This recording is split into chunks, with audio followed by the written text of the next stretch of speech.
Leonardo da Vinci was born on April 15, 1452, in Unciano, a small village near Vinci in the Republic of Florence. His father, Ser Piero, was a notary. His mother, Caterina, was likely a peasant woman. Being illegitimate, Leonardo was outside Florence's strict social order. Some told that this status gave him freedom, letting him wander, observe, and invent without constraint. By his teens, he had already developed an obsessive curiosity about the natural world.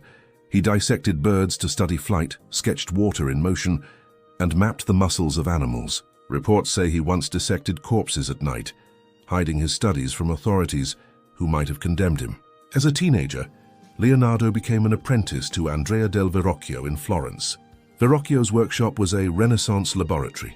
Painting, sculpture, metallurgy, and mechanics. Leonardo quickly surpassed his master in technical skill. Some told that when he painted an angel in Verrocchio's Baptism of Christ, it was so superior that Verrocchio never painted again. During this apprenticeship, Leonardo also trained in modeling, gilding, leatherwork, and even metal casting, skills that would appear in his later engineering designs. By 1482, he moved to Milan under Ludovico Sforza. His letter to the Duke listed not only his artistic skills, but also engineering prowess. He promised he could build bridges, fortifications, weapons, and machines of war. In Milan, he worked on the Last Supper from 1495 to 1498. The painting was experimental. He applied tempera on dry plaster rather than traditional fresco. This allowed more control over detail, but caused rapid deterioration. Some told that he spent weeks studying how light entered the refectory to ensure accurate shadows across the apostles' faces. During his Milan years, Leonardo's notebooks filled with designs. One was a giant mechanical knight, capable of sitting up, moving its arms, and opening a visor. Claims say he may have built prototypes of armored vehicles and catapults that were never deployed. He sketched early helicopters inspired by aerial screw designs, imagining human-powered flight. Another design was a giant crossbow, almost impossible to construct but meticulously detailed. He drew bridges intended for military and civil use, including a design for a 240-meter bridge over the Golden Horn in Istanbul, centuries ahead of its time. Leonardo's anatomical studies were groundbreaking. He dissected dozens of human cadavers, creating precise drawings of muscles, bones, the heart, and even the vascular system. He documented the heart's valves and the aortic root centuries before formal scientific description. Some told that he even studied the brain, attempting to map ventricles and cranial nerves. His studies were not theoretical. They were intensely practical, guiding his depiction of realistic human figures in paintings. His painting technique was revolutionary. In the Mona Lisa, painted from 1503 to 1519, he applied sfumato, blending layers of oil paint so subtly that lines disappeared. The result was a 3D effect with soft transitions and the famous mysterious smile. Leonardo kept it for years, constantly refining the light, shadow, and expression. He painted on wet layers of paint over previous layers to achieve translucency and depth, a technique that required patience and skill. Leonardo's notebooks reveal studies of optics and geology. He analyzed water flow, the patterns of waves, and erosion. Claims say he even speculated about plate tectonics, noting marine fossils in mountains as evidence that land could rise and fall. He experimented with lenses and light, attempting to understand reflection and refraction to improve both painting and mechanical design. His studies also included the flight of birds, theorizing lift, drag, and aerodynamics centuries before formal science existed. Leonardo's personal habits were unusual. He was ambidextrous, often writing in mirrored script from right to left, possibly to prevent smudging ink or to maintain secrecy. Reports say he was vegetarian and refrained from harming animals, keeping birds in cages to study their behavior rather than for consumption. He often slept in short bursts, obsessively working in daylight and candlelight to maximize observation and production. He returned to Florence around 1500.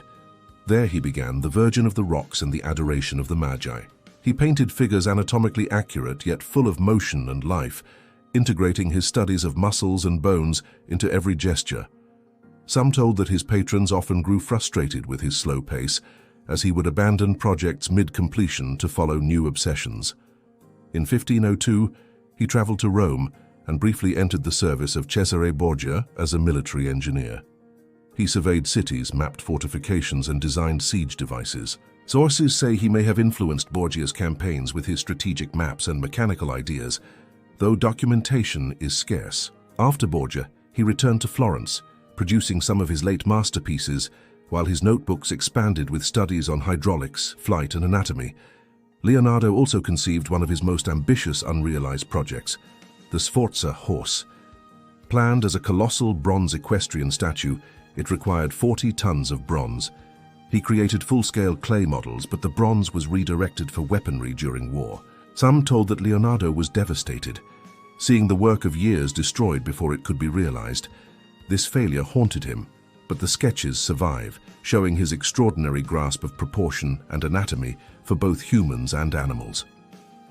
In his later years, Leonardo moved to France under King Francis I. He lived at Château du Clos-Lucé near the royal palace. Even while partially paralyzed, he continued to draw, revise, and theorize. Claims say the king sometimes held Leonardo's hand as he died in 1519, though contemporary accounts vary. His legacy includes not only his paintings, but thousands of pages of notes, sketches, and mechanical designs, some practical, others visionary or impossible for his era. Leonardo's influence is enormous. His art informed Renaissance masters like Raphael and Michelangelo. His anatomical drawings guided medical illustration. Reports say undiscovered sketches may still exist in private collections, holding secrets of designs, engineering, or experiments yet unknown. He reportedly chewed on iron nails to strengthen his teeth. He used left-handed brushes for fine detail, making his strokes unique. Leonardo combined art, science, and engineering like no one else. His work shows rigorous observation, the interplay of muscles, the motion of water, the physics of flight. Reports say he once constructed a prototype of a self-propelled cart, essentially the first robot vehicle, powered by coiled springs. Another intel suggests he may have built a giant diving suit, using leather and air tubes, though no evidence survives. His character was mercurial. He could charm princes, frustrate patrons, and abandon commissions, yet his insights were unmatched. He left no direct school, no disciples who fully carried on his vision. What survives is his work, his notebooks, and the legends that grew around him. Leonardo da Vinci's life blends genius in art, engineering, anatomy, and imagination, constantly pushing the limits of human understanding. Some told that he even experimented with optics, trying to make lenses that could project images or enhance vision. Failures did not stop him. Failed projects, destroyed works, unfinished sketches. They were fuel for curiosity. His notebooks reveal attempts to understand phenomena, from geology to the human eye. Each sketch is a map of his relentless inquiry. His life is not a story of mere talent, but of relentless pursuit, daring imagination, and a refusal to accept the world as it was. Even today, every time someone studies a flying machine, examines a human body, or admires a painting, they trace back to him, Leonardo da Vinci. History has more fascinating figures waiting in the shadows. Like, share, and subscribe to explore their worlds. Epic stories of power, ambition, and fate. Thank you for watching.